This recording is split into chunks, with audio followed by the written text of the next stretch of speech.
টাঙ্গাইলের মধুপুর উপজেলা শহর থেকে মাত্র ৯ কিলোমিটার দূরে অবস্থিত বড়বাইত এতিমখানা। মধুপুর থেকে ময়মনসিংহ যাত্রা শুরু করলে গভীর জঙ্গলের মাঝে চোখে পড়বে বড়বাইত জামিয়া ইসলামিয়া সৈয়দ আহমদিয়া দাওরায়ে হাদিস মাদ্রাসা ও এতিমখানার সাইনবোর্ড। এখানে দেখা যাবে আধা পাকা টিনের চালাঘর এবং সুন্দর পাকা মসজিদ।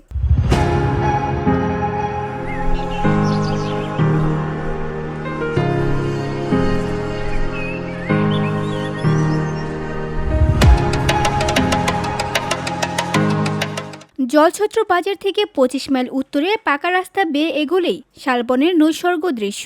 দুই পাশে সারি সারি জারুল, সেগুন এবং শাল গজারির বন। চারপাশে বিরামহীন নীরবতা, কেবল পাখ পাখালির সুরম্য গান। প্রকৃতির এই সবুজ নিঃশ্বাসের মাঝে দীর্ঘ ৪৬ বছর ধরে চলমান দ্বীনি শিক্ষা কেন্দ্রটি ২৩ একর ৩% পাহাড়ি বনাঞ্চলের গভীর অরণ্যের মাঝে প্রতিষ্ঠিত। বড়বাইত এতিমখানার ইতিহাসও সমান অনুপ্রেরণামূলক। দেশ স্বাধীন হওয়ার পর ১৯৭৯ সালে ৭ জন পীরজাদার হাত ধরেই মধুপুরের নির্জন অরণ্যের এই প্রতিষ্ঠানটি শুরু হয়। তবে কাগজে কানুনে আনুষ্ঠানিকভাবে প্রতিষ্ঠা হয় ১৯৮০ সালে। প্রতিষ্ঠাতার নাম প্রয়াত আল্লামা আব্দুস সালাম রাজি রাহমাতুল্লাহি আলাইহি।